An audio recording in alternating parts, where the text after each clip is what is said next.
Hello అండి. Welcome back to Yashasvi homemade cakes. అందరూ ఎలా ఉన్నారు? ఇంట్లోనే ఈజీగా ఐస్ క్రీమ్ ఎలా ప్రిపేర్ చేసుకోవాలో చూపిస్తాను చూడండి. అది కూడా మనం సేమ్ మార్కెట్స్‌లో కొన్న ఐస్ క్రీమ్‌లానే ఉంటుందండి. టేస్ట్ కూడా దానికంటే చాలా బావుంటుంది. మీరు చూస్తుంటేనే తెలుస్తుంది కదా ఎంత వచ్చిందో. టేస్ట్ కూడా అంతే బావుంటుందండి. ఎవరు వీడియో స్కిప్ చేయకుండా పూర్తిగా చూడండి. నేను ఈ రెసిపీనొచ్చేసి విప్పింగ్ క్రీమ్‌తో చేస్తున్నానండి ఐస్ క్రీమ్‌ని. నేను ఆల్రెడీ కేక్స్ చేస్తుంటాను కదా! మీకు తెలిసే ఉంటుంది నా వీడియోస్ ఎవరైతే చూస్తున్నారో. నా దగ్గర ఆల్రెడీ విప్పింగ్ క్రీమ్ ఉంది కాబట్టి 1 కప్పు విప్పింగ్ క్రీమ్ తీసుకొని సాఫ్ట్ పీక్స్ వచ్చే వరకు బ్లెండ్ చేసుకోవాలండి. విప్పింగ్ క్రీమ్ లేని వాళ్ళు బయట మార్కెట్స్‌లో దొరుకుతుందండి. బేకింగ్ రా మెటీరియల్ షాప్‌లో దొరుకుతుంది.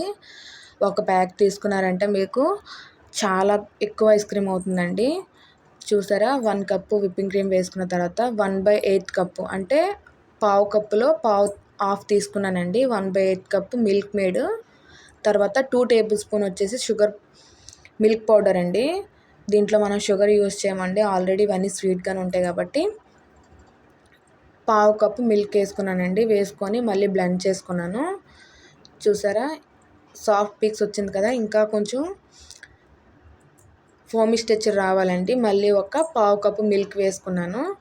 మొత్తం నేను హాఫ్ కప్పు మిల్క్ యూజ్ చేశానండి. Half cup milk, 1/8 cup milk made, 2 tablespoon వచ్చేసి milk powder, 1 cup whipping cream. Ingredients అన్నీ నేను డిస్క్రిప్షన్లో ఇస్తానండి. ఒకసారి వెళ్ళి చెక్ చేయండి. చూసారా ఇలాగా క్రీమీగా ఉండాలండి ఐస్ క్రీము స్ట్రక్చరు. ఇలా ఉన్నప్పుడు మనం బ్లెండర్ ఆపేసి పక్కన పెట్టేసుకోండి. సారీ చెప్పడం మర్చిపోయానండి. నేను వెనిలా ఎసెన్స్ యాడ్ చేసుకున్నాను. కావలిస్తే మీరు స్ట్రాబెర్రీ ఎసెన్స్ కూడా యాడ్ చేసుకోవచ్చండి. మీరు ఏ ఫ్లేవర్స్ ఐస్ క్రీమ్ చేస్తే ఆ ఫ్లేవర్ యాడ్ చేసుకోవచ్చండి. నేను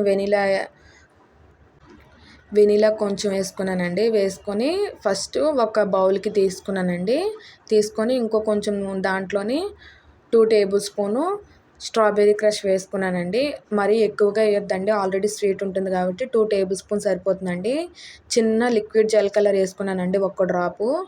వేసుకొని ఇలాగా బౌల్స్లో వేసుకున్నానండి. మీ దగ్గర జార్ బౌల్స్ ఉన్నా సరే వేసుకోవచ్చండి. లేదంటే నార్మల్ స్టీల్ వాటిలో కూడా క్లింగ్ ర్యాప్ చుట్టేసి మనం ఫ్రిడ్జ్లో పెట్టేసుకోవచ్చండి.